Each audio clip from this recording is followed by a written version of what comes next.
Welcome to this brand new edition of St. Lucie Mets All Access, powered by ESPN 106.3 FM. Along with Drew Apollonia, I am Josh Cohen. All facial hair, as we find ourselves already at the end of the season for the St. Lucie Mets. And for the Mets, unfamiliar territory, as for the first time in recent history, they do not make the postseason, yet boasting 3 postseason All-Stars, including the Florida State League Offensive Player of the Year.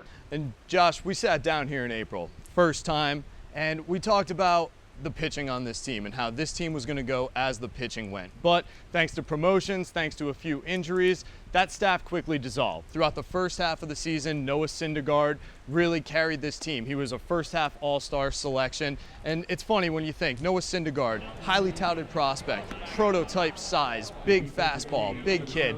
But once he left, it was the exact opposite that carried this team in Matt Bowman. Not very highly touted coming out of Princeton, small in stature, but outworks just about everyone, as we've documented here on All Access. He carried this team through the second half of the season, became a postseason All-Star in his very first professional season. In the field, same names we've been talking about all year. TJ Rivera, the most consistent hitter on this team, named as a halfway point and as a postseason All-Star. But the big bat, Dustin Lawley, made a run at the franchise record for home runs and RBIs, fell a little short, but still led the league in extra base hits and home runs. End of the season, was called up to AAA Las Vegas, helped the 51s in a playoff push himself, and as a result, for all his work this year, named Florida State League Offensive MVP. But Josh, technically, there were 4 Florida State League postseason All-Stars, because in the dugout, manager Ryan Ellis, one of 3 league managers, named as a postseason All-Star as well. And speaking of St. Lucie Mets manager Ryan Ellis, he himself this year learning about the ups and downs of managing minor league baseball. 3 seasons managing, each year a winning record. However, for the first time, he was not named a manager of the year, and he also for the first time did not make the postseason. Drew now goes up close and all access with Ryan Ellis, and here's from him in his own words. This is kind of uncharted territory for you as a manager, with the season ending on the last game of the regular season. So, how did you handle that yesterday, and how did you address the guys after the game? Well, it was tough. It was tough because these guys put a lot of work in through the off season, through the season, diligent work, hard-working group of guys, and to fall short of a goal making the playoffs, it was tough. But it was a reality that hopefully these guys learned from. Not only the guys learned from, but the staff and myself really learned from this year. But after the game, I talked to the guys a little bit about how much I appreciate, and the coaching staff appreciated all the hard work. They played the game hard, they played the game right, they did everything we asked. We just fell a little short, so that should make them a little hungrier for next season. And we've talked in the past about just how unique this job is, and that what do you measure success by? Is it winning games? Is it developing talent? So when you look back, how do you think that those two balanced out? Well, I think they balance out. Winning, I think, is a part of development, and I'm not sure how other people feel about that, but I think it is. But development's first, and I think as a coaching staff, we were able to do our jobs and develop the guys the best we could and get the most out of them in their talents throughout this year. Sticking with that theme there, I mean, so much of the onus is on developing these young guys that's still earlier in their careers and getting better each and every year. So what changed about you this year, and how did your development continue as a manager? I think each year that you're in the game, you just gain more experience. You know, you're willing maybe to try a little more, get out of your comfort zone, if you will, and try some new things with the group of guys you have. I learned a lot personally from myself about my patience. You know, first 2 years, 2011, I had the same group, so we kind of knew each other in and out. This year, I had pretty much a whole new group of guys. And with that comes some uncertainty of communication, of where I'm coming from, where they're coming from. So within that comes a level of patience. My level of patience, went up a little bit. And I think it was good for me personally. And I think it was good for the other guys as well, to have a different type of manager with a different style. So I was in the clubhouse after the game yesterday, all the guys saying goodbye. Essentially all that was really missing was like a Vitamin C song and an actual yearbook to sign. Right. But no, what's it like that last day of the season when you've been with this group of guys every single day for so long? Well, it's hard. Even before before yesterday's game, I was sitting in my office and I'm writing the lineup down for the last time. You know, if you really sit down and think about it, it's the last time that you're going to have this group of guys together. You know, you're going to have interchangeable parts every year. It doesn't matter what ball club you're on, but this is the last time that this specific group of guys will get together. And for me personally, it's sad because these guys are a part of my extended family. I spend, and the coaching staff spends so much time with these guys, you know, 10, 12 hours a day with each other, and you know, it's no different than any other thing. But it's kind of sad because we're all going our separate ways to do our different things in the offseason, coming back. But what it comes down to for me is, you know, this specific group of guys won't ever be together again. Besides Steeler football, what else are you looking forward to this offseason? Penguins hockey. I don't miss a game. The only thing I'm really going to miss is not being at the games. You know, because I recently moved down here to Florida. But maybe I can take a trip home, and it might happen to fall on Sunday and see what I can do. But it's either Steeler football or Penguin hockey for me. Are you ever going to take a page out of Tomlin's playbook, just like start rocking aviators in the dugout? Well, I'm not an aviator guy.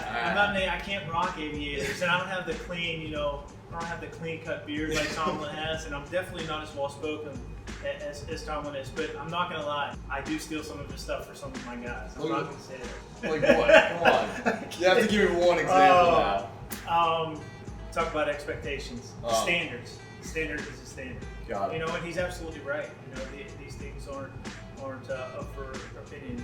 These things are required, and you know, I really like it. And I think the things that he says, and that goes along with a lot of the other things as well. But a lot of things he says is true, and it holds true. You know, you uphold the standard. Standard's the standard, and that's the way you go about your business. And you have to have an air about you. And of course, I'm partial because I'm from Pittsburgh, and I'm nonstop. But you know, it's much appreciated from my standpoint to see what they go through and what I'm trying to go through, or what I am going through. So I do take some of this stuff and try to apply it the best I can to baseball and for the young men in general. What are you really going to be missing and looking forward to when you know, next February, next March rolls around? I'm going to miss being here. I miss being here already. It's almost like you do the same thing on and off since probably the middle of February. You know, you get your team in April, but you know, you're over spring training complex in the middle of February. Go through March with spring training, then you get over here and you're with the guys from March 1st on. You know, you get in a routine and it's a void. You know, it's almost like, you know, a week's gone, you're going crazy, you don't know what to do. And you know, already I can see myself looking forward to get back into the grind and see how I could have an effect on a different group of young men. Hopefully something next year, and that's what allow me to do it. And shifting gears now from the faces that you know and the names as well to those you may not be as familiar with.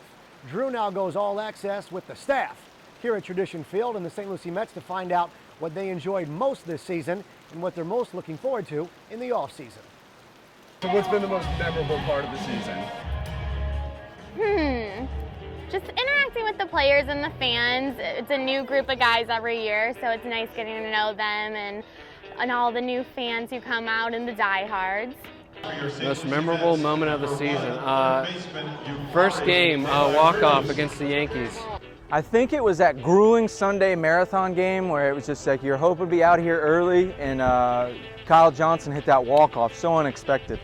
And he was trying to bunt 2 pitches before that. Next thing you know, is a walk-off. So, yeah, walk-off on an error. I would say spring training, definitely. Getting to see all the New York fans coming down here just to see some preseason spring training. It got crazy. Also 4th of July. Probably our Independence Day game, July 4th, you know, capacity crowd, just, you know, team played a great game. Actually, I think we came back and won the game with a walk-off win, and just the electricity. I mean, the place went crazy. When I got to throw out the first pitch for winning the Florida State League scholarship. And what are you going to look forward to most this offseason? Oh goodness, my weekends and some vacations and planning for next season. And not off season, going to the beach more time to get the tan on, not have the tan lines and everything. being home for dinner. I don't know actually, because I'm going to be out of a job, so I like working. You know, a regular schedule, you know, it's about that. Other than that, you know, off season's probably busier for me. Christmas. Next year, next spring training. Eyes are already on spring training. Absolutely, absolutely. What's on your Christmas list this year? Christmas list this year. Probably some diapers because my wife's expected. So. I'm not used to doing nothing. I have to do something. I can't watch television this year, but this is the greatest job in the world. I don't know what I'm going to do. I'm going to be bored for 6 months because, you know, my life is Mets baseball. And a lot of these little kids, I mean, I like working with the younger guys. Baseball camps were fun. Even just relationships with the season ticket holders. Just a lot of good friendships made. Just getting to know everyone. Everyone's like family here. Super nice, always willing to help out. The fans are great. Mets have the greatest fans. So it was awesome to be a part of that. It's going to miss the atmosphere, you know. It's a great atmosphere here at Tradition Field. All of our kids, having fun with the kids on the field and fun run and playing with Clutch, having Clutch out at appearances. It's just the camaraderie that you have, like I said before, the interaction with the players, staff, fans, and you know, it comes just our whole office staff now. You know, you basically take all that away from us. Kids got big, right? The kids got big, huh? Yeah, they did. What is the number one thing people should get excited about for next year? All of our promotions. We have great promotions and we have a great upcoming team. Some of the guys will be coming back as well as them going up to Binghamton and hopefully further. So we'll have another great team for next season. Next year, just hopefully, you know, get another, you know, competitive squad in here. You know, spring training is always fun, so probably spring training getting started. You know, just freshness of a new season. And, you know, that's what I'm looking forward to most. I'm hopefully winning a championship. You know, breaking our attendance record, and yeah, watching the players do well, and hopefully bring a championship back to St. Lucie. You're an intern this year. Perfect. How do you feel your on-field performance was this year? Worthy of a contract? I think so. Yeah, I got a lot of good attributes that really round out this team. This is fairly good, even though I did get a lot of, I said all right fans a lot, so I kind of worked on that. Well, I'm quite the chucker of the chicken. I think so. I carry the musical chairs very well, and the lottery buckets as well. I'm a great carrier of all those things. Do you need to expand the vocabulary? Yes. Get a little thesaurus. That would be a good place to start. Yeah. So. Can't wait till next year. Go Mets.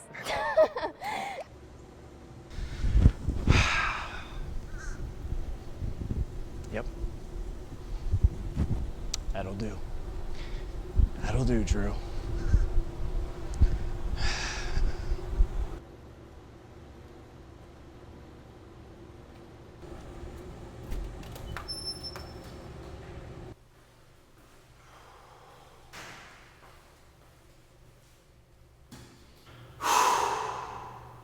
Great season, Drew.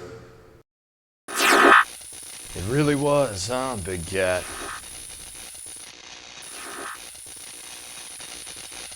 Who are you? I'm future you. From next season, to be exact. I don't know, are you sure? I have a pretty good idea of what I look like in the future. Dude, you really need to get over this improbable notion that somehow, over the course of the next year, you're just going to all of a sudden look exactly like Tom Hardy. And you know what? Let's get a few other things straightened out while we're on this subject. No, I did not come back in time to give you a future sports almanac like Biff from Back to the Future. And no, in 2014, you still have absolutely nothing in common with Liev Schreiber's character Ray Donovan. I don't know, man. It's not sounding like the future's turning out much like I anticipated. Is that a new shirt? Did they give us a new shirt? Yeah, dude, they gave us a new shirt. I kind of like this one better. So keep wearing that one. I have the power of choice in the future. Look past me. This is a very Spock-like situation. I'm not going to give you all the answers. That's your own journey to decide. I can, however, provide you with some guidelines to help you along in a time where you clearly need it. So, what do you want to know? I gotta be honest. I don't know how I'm feeling about this offseason, man. I'm gonna miss this place. What am I gonna do? You're gonna watch the movie Labyrinth more than what society deems as probably acceptable. It's fairly concerning, but just tell people it's a phase and you're gonna get over it. But really, we're not. It's just a really good movie. I gotta know, man. Do we finally grow a mustache next season? I don't know. Do we?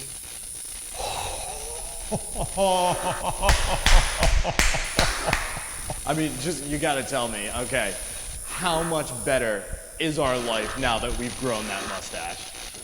It's a lot creepier. Most of our friends and family have disowned us because of this.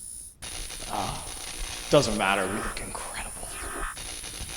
Well, if you think this is amazing, check out what happens around Tradition Field next season. What? Why are there so many bears? What? I learned to play the didgeridoo? What? Oh, this is incredible. I mean, why are they all gonna play in monocles? What? Ninja Jaguar? Get the katana. What? Tywin Lannister, you get out of Tradition Field. I mean, this is amazing. This is literally the most incredible thing I've ever seen. How are you doing this? This is amazing, man. How can people see this in person next season? It's pretty simple. Just tell people to get on the computer, go online. Whoa. Easy on the future terms, buddy. Just tell people to go to stluciemets.com. There they can find all the information for season tickets.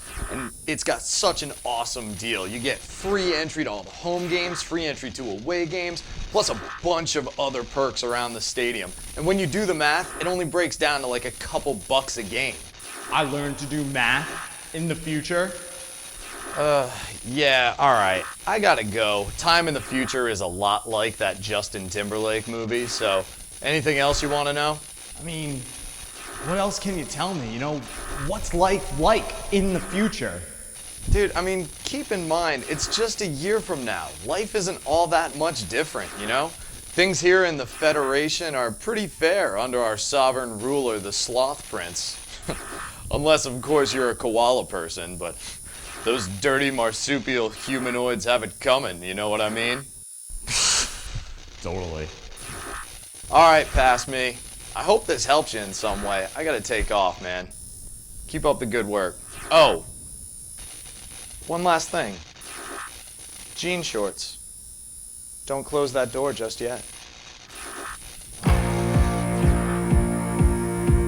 And that'll just about wrap things up for this final edition of St. Lucie Mets All Access, powered by ESPN 106.3 FM for the 2013 season. Drew Apollonia, Josh Cohen saying thanks so much for watching.